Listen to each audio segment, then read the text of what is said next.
Hello friends, welcome back to another video. നമ്മളിന്ന് ചെയ്യാൻ പോകുന്നത് നല്ല കൊഴുത്ത ചാറുള്ള ഒരു മീൻ കറിയാണ്. ഒരു കോട്ടയം സ്റ്റൈൽ മീൻ കറി. ഫിഷ് മസാലയൊന്നും ചേർക്കാതെ മുളക് പൊടി മാത്രം, വീട്ടിൽ പൊടിച്ച മുളക് പൊടി മാത്രം ചേർത്ത് എങ്ങനെയാണ് നമുക്ക് നല്ല തിക്കായിട്ടുള്ള ചാറുള്ള നല്ല കൊഴുത്ത ചാറുള്ള മീൻ കറി ഉണ്ടാക്കുന്നതെന്ന് നമുക്ക് നോക്കാം. ഇനി നമുക്ക് അപ്പത്തിൻ്റെ കൂടോ ചോറിൻ്റെ കൂടോ കപ്പയുടെ കൂടോ എന്തിൻ്റെ കൂടെ വേണമെങ്കിലും കഴിക്കാം.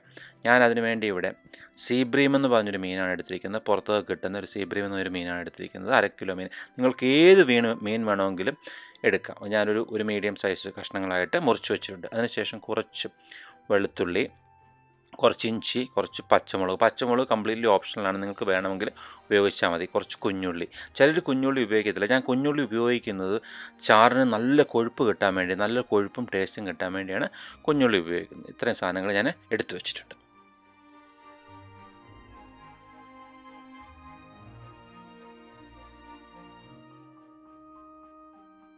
ഞാനിവിടെ എടുത്തു വെച്ച ഇഞ്ചിയും വെളുത്തുള്ളിയും പകുതി എടുത്ത് അതിൻ്റെ കൂടത്തിലെടുത്ത കുഞ്ഞുള്ളിയും കൂടെ ഒരു മിക്സിക്കകത്തിട്ട് നന്നായിട്ട് അതിനെ ഒന്ന് ചതച്ചെടുക്കുന്നുണ്ട്. ഒരുപാട് അരഞ്ഞു പോരുത്, ചതച്ചെടുക്കുക. എന്നിട്ട് പകുതി മാറ്റി വെച്ചിട്ടുള്ള ഇഞ്ചിയും വെളുത്തുള്ളിയും പച്ചമുളകും കൂടെ അരിഞ്ഞ് മാറ്റിയും വയ്ക്കുന്നു.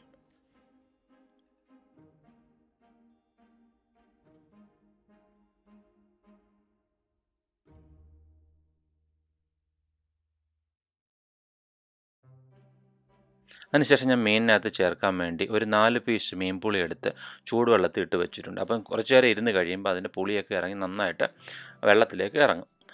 അതിനുശേഷം ഞാനൊരു ചട്ടിക്കകത്തേക്ക് 1 ടേബിൾ സ്പൂണ് കോക്കനട്ട് ഓയിൽ ഒഴിക്കുന്നു. ചട്ടിക്കകത്ത് ഉണ്ടാക്കണമെന്ന് നിർബന്ധമൊന്നുമില്ല. നിങ്ങൾക്ക് പാനിനാണുള്ളെങ്കിൽ പാനിനകത്ത് വേണമെങ്കിലും ഉണ്ടാക്കാം.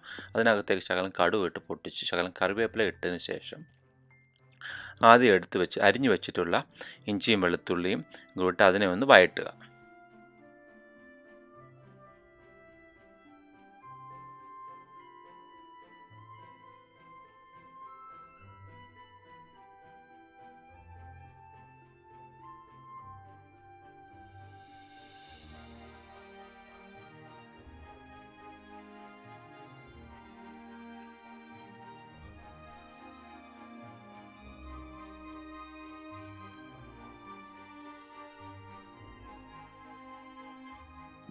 അരിഞ്ഞു വെച്ച ഇഞ്ചിയും വെളുത്തുള്ളിയും വഴണ്ട് കഴിയുമ്പോൾ അതിനകത്തേക്ക് നമ്മൾ ചതച്ച് വെച്ചിട്ടുള്ള കുഞ്ഞുള്ളിയും ഇഞ്ചിയും വെളുത്തുള്ളിയും ഇട്ട് അതിനെയും കൂടി ഇട്ട് ഒരു 2-3 മിനിറ്റ് നന്നായിട്ട് ഗോൾഡൻ ബ്രൗൺ ആകുന്നവരെ ഒന്ന് ഇളക്കി നന്നായിട്ട് ചൂടാക്കി എടുക്കുക.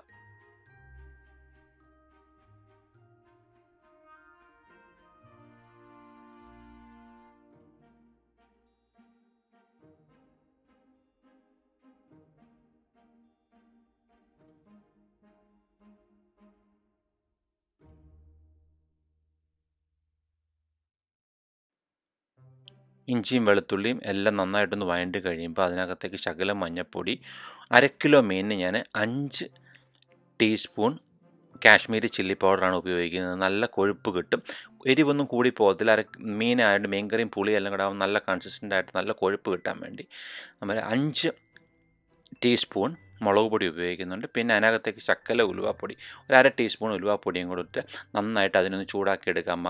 പച്ചപ്പ് മാറുന്നവരെ എണ്ണയ്ക്കകത്ത് കിടന്ന് നന്നായിട്ട് ഇളകി കൊടുക്കണം. ചട്ടിക്കകത്താണെങ്കിൽ പ്രത്യേകിച്ച് ചട്ടിക്കകത്ത് അടിയിൽ പിടിക്കാനുള്ള ചാൻസ് കൂടുതലാണ്. മറ്റേ പാനിൻ്റെ കൂട്ടല്ല, ചട്ടിക്കകത്താണെങ്കിൽ അടിയിൽ പിടിക്കാനുള്ള ചാൻസസ് കൂടുതലാണ്. അപ്പോൾ അതെല്ലാം നന്നായിട്ടൊന്ന് ചൂടായി കഴിയുമ്പോൾ നമ്മൾ ആദ്യം ചൂടുവെള്ളത്തിൽ എടുത്തു വെച്ചിരുന്ന പുളി വെള്ളം കൂടെ അതിനകത്തേക്ക് ഒഴിക്കുക. പിന്നെ കുറച്ച് വെള്ളം കൂടെ വേണമെങ്കിൽ ഒഴിച്ചു കൊടുക്കുക. മീൻ വേകാൻ ആവശ്യമുള്ള വെള്ളം കൂടെ അതിനകത്തേക്ക് വേണമെങ്കിൽ കുറച്ച് ഒഴിച്ചു കൊടുക്കുക. എന്നിട്ട് ആവശ്യത്തിനുള്ള ഉപ്പും കൂടെ ചേർത്തിട്ട് അതിനെ തിളക്കാൻ അനുവദിക്കുക.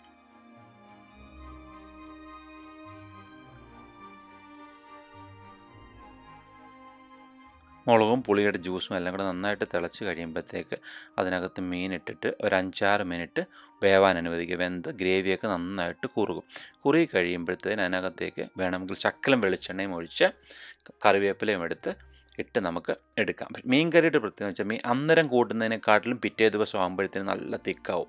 തണുത്ത് കഴിയുമ്പോഴത്തേന് നല്ല പുളിയുടെയൊക്കെ നല്ല ടേസ്റ്റ് എല്ലാം ഇറങ്ങി നല്ല തിക്കാവും. പിറ്റേ ദിവസം ആകുമ്പോഴത്തേന് നമ്മൾ കുഞ്ഞുള്ളിയൊക്കെ ചേർത്ത് ഉണ്ടാക്കിയതുകൊണ്ട് നല്ല തിക്കായിട്ടുള്ള ഗ്രേവിയുള്ള മീൻ കറി ഉണ്ടാക്കിയെടുക്കുക. മീൻ കറിക്ക് നിങ്ങൾ കുഞ്ഞുള്ളി ചേർത്ത് ഉണ്ടാക്കിയിട്ടില്ലെങ്കിൽ ഇങ്ങനെ ഒന്ന് ട്രൈ ചെയ്യുക.